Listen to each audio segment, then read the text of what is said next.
Hello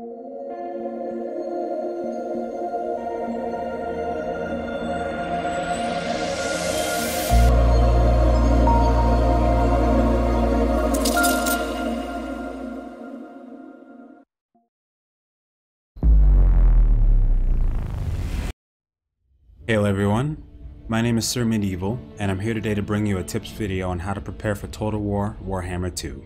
With the release coming out in a few days, I figured this would be a perfect time to give some tips to prepare you for taking on the next installment of the Total War series. Without further ado, let's go ahead and get started. Tip number 1. Aggression. At the start of the game, no matter what difficulty you're on, and no matter what Total War you're playing, there's a point in the game where everybody is weak and vulnerable, including yourself. A tactic that I found useful early on is to be aggressive in almost every aspect. If you recruit 3 to 4 units per turn for 2 turns right off the bat, and use up your gold stores to then attack a nearby settlement, you probably stand a better chance of succeeding early on rather than later. This helps you establish a stronger foothold in Total War early on, both economy-wise and military, with less effort, and also applies to diplomacy and research. If you start offering gifts of gold to factions early on to secure alliances and even demand vassal agreements, you'll have a greater chance of success in the future. Aggression also allows you to start gaining levels quickly for your legendary lords and lesser lords, which is very important to gaining power for your faction, your army, your lords, and securing the Great Vortex. Tip number 2. Economy wins wars. One important thing to note about Total War is economy. Economy is just as important, if not more so, than military might. Ever heard the saying that the best offense is a good defense? Well, economy is how you build both your defense and your offense. Even the most bloodthirsty warriors need money for their families and bellies, and mythical Skaven are no different, apparently. So how do you boost your economy and ensure your nation will survive and thrive? Economy buildings is one way. If you aim to have at least one eco building per settlement, something like a gold mine, lumber camp, trading port if it's by the sea, or a marketplace/farm if it doesn't have a resource tile is what you'll want to have on each and every settlement, whether it's a town or a capital. It'll serve you very well in the long run. Trade agreements are also a good way to boost this. As you start earning resources, your trade becomes more profitable, so securing agreements early on and throughout the game is a great way to boost your income. Just don't forget to defend your allies though, where you can. There's also wealth gain after battles / selling slaves, and most importantly, looting towns and capitals, which brings in a significant amount of wealth. And lastly, economy research, which does, believe it or not, make an impact on your gold stores and will certainly help you keep them afloat. Tip number 3. Campaign defense grid. It's important to set up the base of your settlement and capitals wisely. You can do this by putting at least one garrison building per settlement or capital. Garrison buildings provide extra units for you to use whilst defending your settlement. This ensures that if you're away from home with your main army, your settlements won't be left completely defenseless.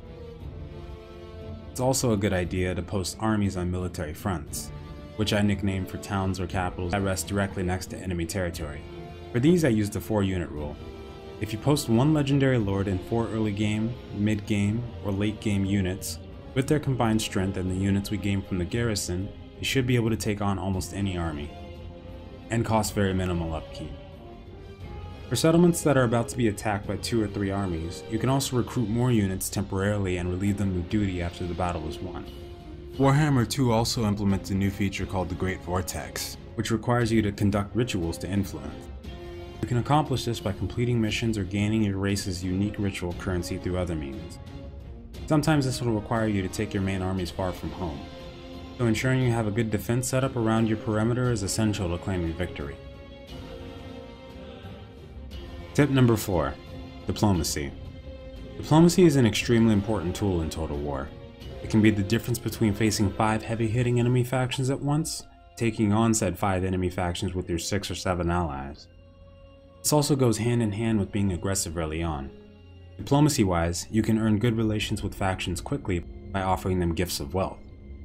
On the other side of that coin, it can also be extremely viable for building an economy.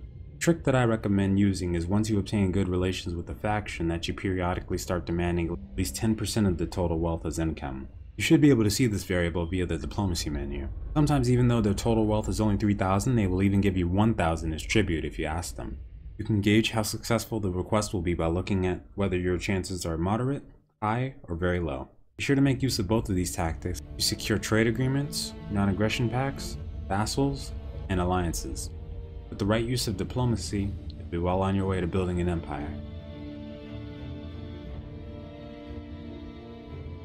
Tip number 5. Battle tactics. In Total War, you'll find that there are many times where you'll need to play the battles out manually. One reason could be that the odds are not in your favor, and if you were to auto-resolve, you would most certainly lose the engagement. Another is that you thoroughly enjoy the action strategy combat, and there's just no other way for you to play than in the heat of the battle and leading your troops to victory. Either way, something you'll need to take note of and probably make use of is battle tactics. One of the first things you'll want to look at is the grouping units feature. To do this, select all of your units you want to group and press G. This makes it so you can tap the number key the group is assigned to, the number 1 for instance, and select them automatically. This is a very useful tool for controlling certain units like archers and cavalry for things like setting up flanks, pulling archers or siege equipment back, rotating targets in battle, and more. And speaking of archers and cavalry, don't forget to use them. A frontline skirmish before the real clash begins or a cavalry charge to the back can have a significant effect on the outcome of the battle, and can cause units to easily rout or be wiped out so you can then move on to the next set of enemies. Back to formations though. Something to note is that they won't march in formation unless the group is locked. You can do this by pressing the Ctrl and G key instead, which brings me to my next part. If you're not too keen on the micromanagement that comes with conducting a battle in Total War, you can use the lock group mechanic to make things a little easier. Before you begin your charge of defense, set up whatever way you would like your army to form up and hit the Ctrl G key to lock your army's formation. When you start marching, you'll see them moving in unison. Be sure to note that they will also have their unit speed connected, so if you have fast moving units in your lock group, they won't march faster than the rest of your army. You can also pair them with unlock groups like cavalry units to ensure that you can charge them separately into the enemy backline, and have more flexibility during combat overall. Another tactic to make use of is to draw out movement paths for your army. 2 or 3 of your units are moving towards an enemy one, and you want the first one to engage, whilst the other 2 flank around to charge in and create a devastating impact. You can do this via movement paths. To do this, hold shift and click plus drag your cursor where you want the units to go, then release to execute the command. This will enable you to quickly dispatch units while also having more time to look across the rest of the battlefield and react accordingly. I hope these tips have assisted you in your preparation for possibly one of the best real-time strategy games to date, and next installment in the Total War series, Total War Warhammer 2. Thank you so much for watching, and if you liked the video, please be sure to subscribe and comment below on your experiences with Total War, and maybe even some other tips you would like to offer to the players. I'm sure we'd all love to hear them. I hope you have a good night or day, and I'll see you next time. Farewell.